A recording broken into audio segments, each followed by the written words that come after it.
what's up, rock stars? It's Rox, and I'm coming to you today with the review for Love and Hip Hop Miami, Season 2, Episode 5. So let's get to it, shall we? Now, Veronica is hanging with some girls. I'm sorry, I didn't even write down their names. I couldn't be bothered to even figure out who they were. I'm going to get my attitude back right to y'all after today. It's just today, these shows, I was so irritated with how not good these shows were last night. Anyway, she and her girls are going to this freestyle rap battle thing in the middle of like some park or something that Trick Daddy has set up just so that they can get their eye on some local talent. So they're there and they enjoying the people that's there that's, freestyle rapping, whatever. Okay, Trick Daddy is the coordinator, like I said, I guess. After it was over, Trick goes over there and he talks to Veronica and her girls, and he's just telling her what's going on with the music. And she says, well, it was going well, and then the shit kind of halted. And he says, well, you really got to make your stamp on, it's cool to have word of mouth and buzz, but, if you don't have your music on the radio, that's what really puts the stamp on how successful a song is going to be. Okay, so the radio is where you want to be. Veronica says that it was hard because I guess after last season and after the blogs held on to the negativity, it became not about the music. It was just about her and her trying to defend her character. She says her song Pay Me was taken out of context. Now, I wasn't familiar with Veronica's music or Veronica when they showed the video of her. I was like, look at Veronica looking like Iggy Azalea there.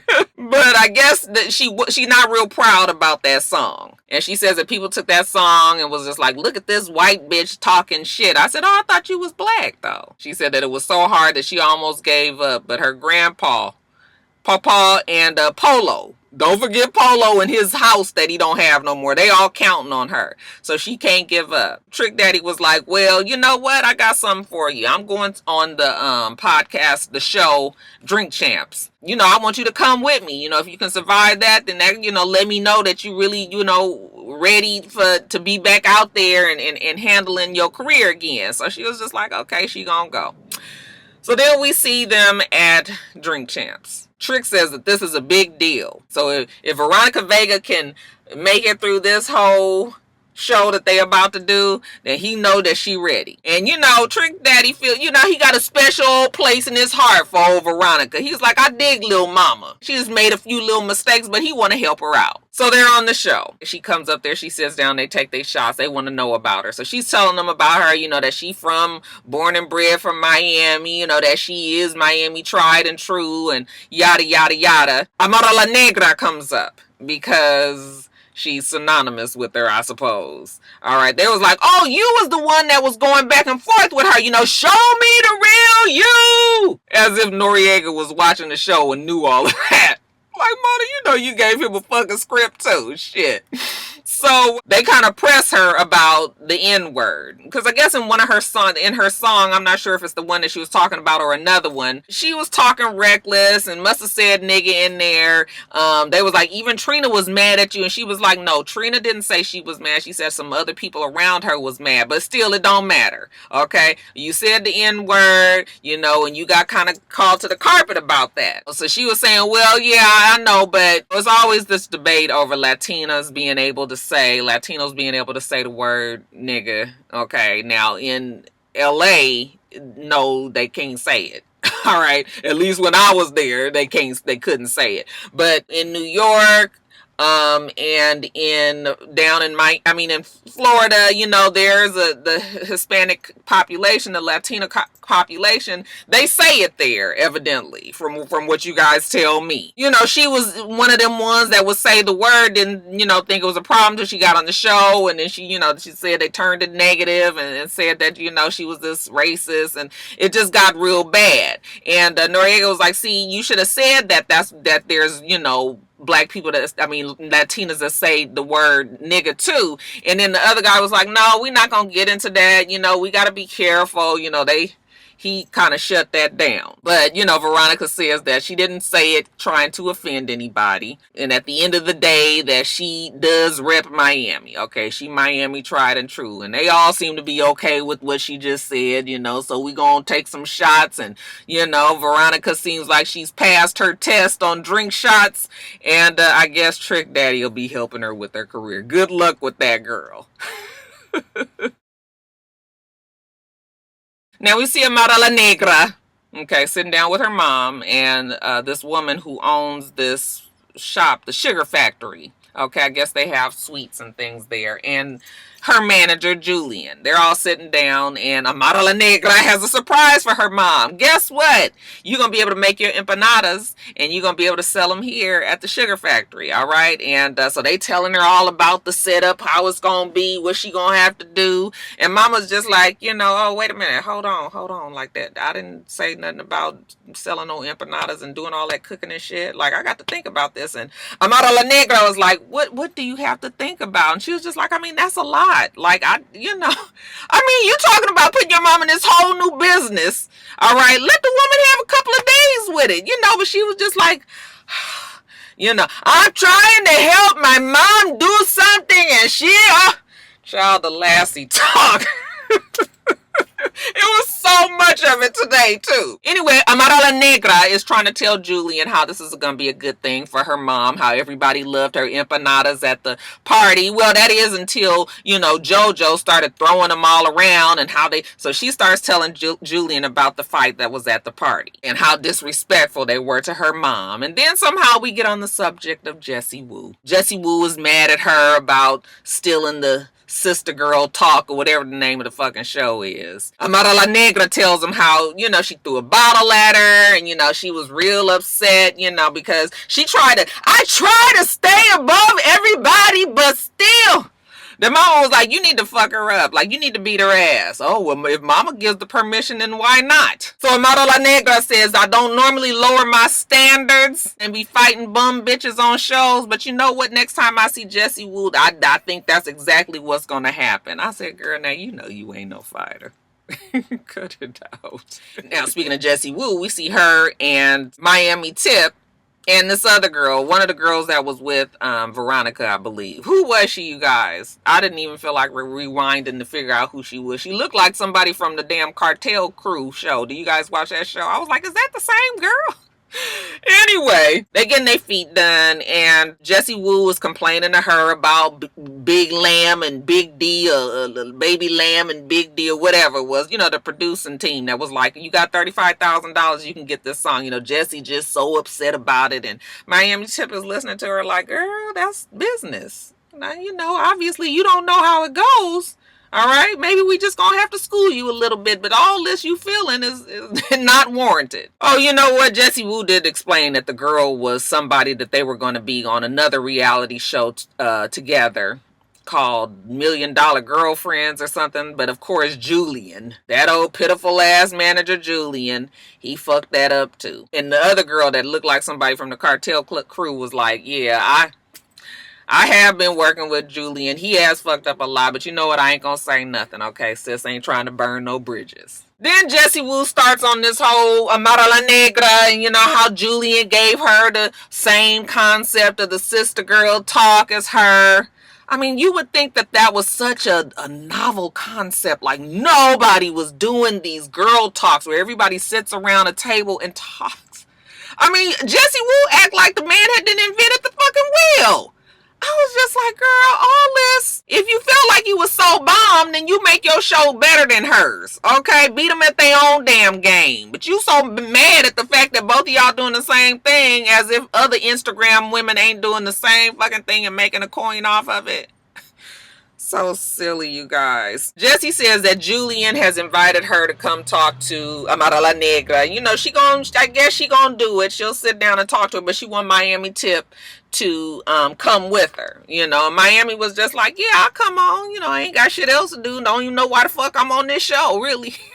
But okay. So then we see Amara La Negra. She's meeting Jessie Woo there, okay, when she see her walk in with Miami Tip, now, oh my God, she had to come with her sidekick. Child, Miami Tip is just trying to get her check like everybody else. Cause she sat there that whole scene and was just like, okay, I'm just here. She ain't trying to jump in no fights, ain't trying to argue, nothing, just watching. So we first talk about Julian giving the same idea. All right. And Julian was just like, why are you so mad? First of all, did you even go back and look on Amara La Negra's Instagram? Like, she was doing it a long time ago before, you started doing your thing. I mean, how stupid would it be for me to give both of my clients the same idea? Jessie Woo ain't trying to hear it. Everybody told me not to work with you, Julian. Okay. And then she just went on and worked with him anyway, I suppose. And he was just like, whatever, Jessie, you know what? You special. And I'm always going to be up here working with Amara La Negra. She was just like, oh, and I understand that you've been telling everybody that you're going to whoop my ass. Okay, you ain't got nothing but space and opportunity now. I'm just going to let you know that anytime somebody got a shot coming at me, I'm always going to do something. I'm going to throw a bottle. Okay, it can hit you. Anybody can get it. Your mama can get it. And Amara La Negra was like, wait a minute. What you say? Child, don't talk about Amara La Negra's mama. She said, your mama can get it, anybody. Oh, why she say that? Now Amara La Negra got to fight this girl on the other side of the table, way over there. Of course, the crazy 88s, they don't even really run in. They just kind of walk in because, like I said, it's a table there. And, it's just stupid. Because Jessie Woo don't look scared. Miami Tip is just kind of watching amused. Amara La Negra is all like, I'll beat your ass. And, Jessie Woo was like, come do it. Okay, come beat me. Okay, she's singing at her. And, Miami is just kind of tickled. They not going to fight, obviously. Miami Tip and Jessie Woo leaves, and then Amara La Negra, she got to show how mad she is. You go back in another room and she's throwing shit around. She tired of people kind of underestimating her and walking up and talk to her any old kind of way and all of this. Julian says, well, you know what, Amara La Negra, you just need to kill her with success. You just need to achieve, and that obviously is going to be enough to make Jessie Woo mad. Just be everywhere. Turn on the TV. There goes Amara La Negra. Turn on the radio. There goes Amara La Negra. Just win that way. And she says, yeah, I guess you're right. She kind of little bit concerned that Julian might be kind of fucking up and, doing shit for both her and Jessie Woo and giving them the same ideas. But, she can't worry about it too much.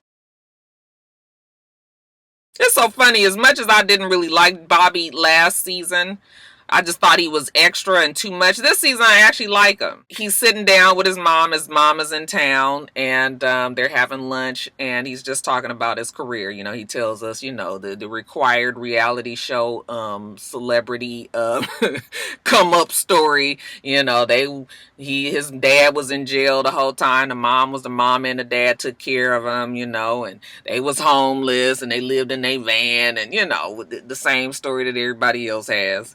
But now they doing better. And, Bobby has taken it on that he wants to be able to take care of his mom and help her, like she's been there for him the whole time. The mama didn't care that he was gay. She knew that from when he was young. She's always been in his corner. Like I said, Bobby wants to do better for his mom, okay? They got a big family, but, the family, I guess, can't take care of her like he possibly could. Ooh! These two cars almost ran into each other. I mean, they were so close. That guy never even knew that he was about to get his car fucked up. I mean, this damn truck came barreling out of his parking space.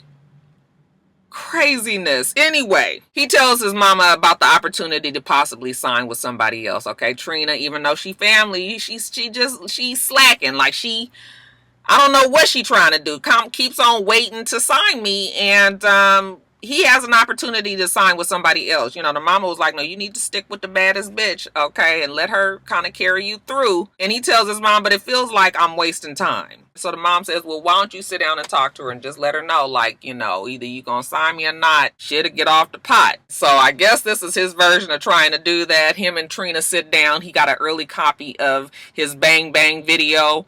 And they're sitting down watching it, and Trina is impressed. Like, dang, you did a good job, Bobby. Like, look at you. And the song, actually, I listened to the song, and it sounds like it's a cool song, right? He's hoping that this is going to be the push that she needs to sign him. And here she come talking that same shit. Like, we gotta wait and see. these motherfuckers can't drive today. She got to wait and see if he's serious. Just be patient. He does talk her into, being doing a feature on a song, being an extra in a video, or being, having a little part in the video. But as far as that signing thing, she keep on telling them, just wait a minute, just hold on, just wait a minute, just hold on. And he's getting frustrated. I guess maybe, I don't know, are you guys feeling the same way as me? Just like, fuck it, Bobby, go do what you gotta do, because Trina's on that bullshit. So while they sitting there talking, in walks Bucky in her hair. Hey, what's up, Trina? I didn't know you was gonna be here. She shake Trina's hand, and then she go give Bobby, what's up, Bobby? Just ghetto.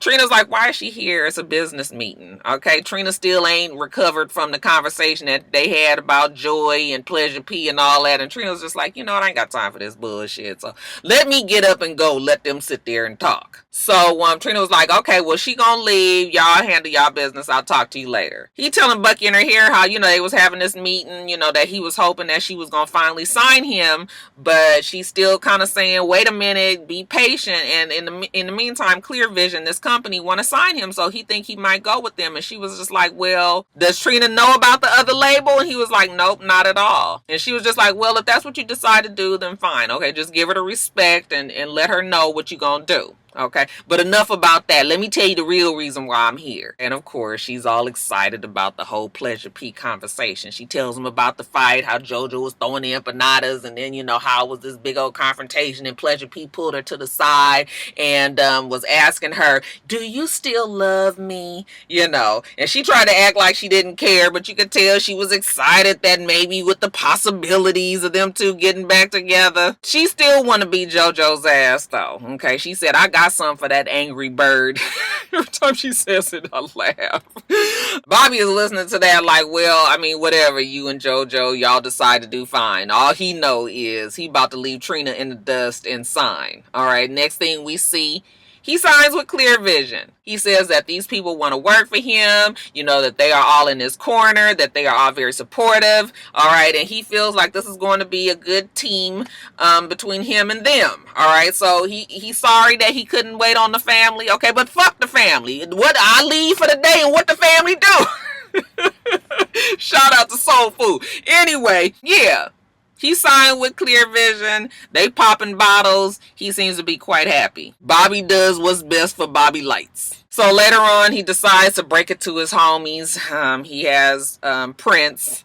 Okay, they gonna meet at this look like a restaurant. Prince come pulling up on a motorcycle. He's so tough this season with his braids and shit. Oh, that Prince is a caricature. Bucky in her hair, Miami Tip, they all there. Bucky in her hair was like, oh, we here for a celebration, like you finally got Trina to sign you. And he was like, no, actually I signed with Clear Vision. And they was just like, what? Prince was just like, you did all of that trying to get her to get her attention, and when she finally gives you the attention, then you go and sign with another company behind her back? Like, I don't know if this is the best way to do it. Miami Tip agrees. All right. Like, you shouldn't have did that. You should have just waited. You should have been patient and all of that. And Bobby is just sort of like, I should not have waited. I did what I did. Okay. And that's that. They all know that Trina's going to be mad when she finds out that Bobby went behind her back. And yeah, he probably should have said something to Trina just ahead of time, just out of respect. But still, what the fuck do you want the man to do? He is trying to become something. And he can't keep on waiting around on Trina. Fuck, Trina said that she had a damn pre-sale for the album 2 years ago, and where that shit at? So, do what you gotta do, Bobby Lights. It's all good. Now, if you want to talk about a modation scene, let's talk about how JoJo was real molded when she tried to confront Pleasure P about him talking to Bucky in her hair at the empanada party. She said she ain't talked to him since the whole dust up, but now she just want to get some shit clear. You and I was there together, cause that bitch come up to me talking all crazy and reckless and wanting to fight me, and then the next thing I know, you go off and walk off to the side with her and talking to her instead of trying to console me.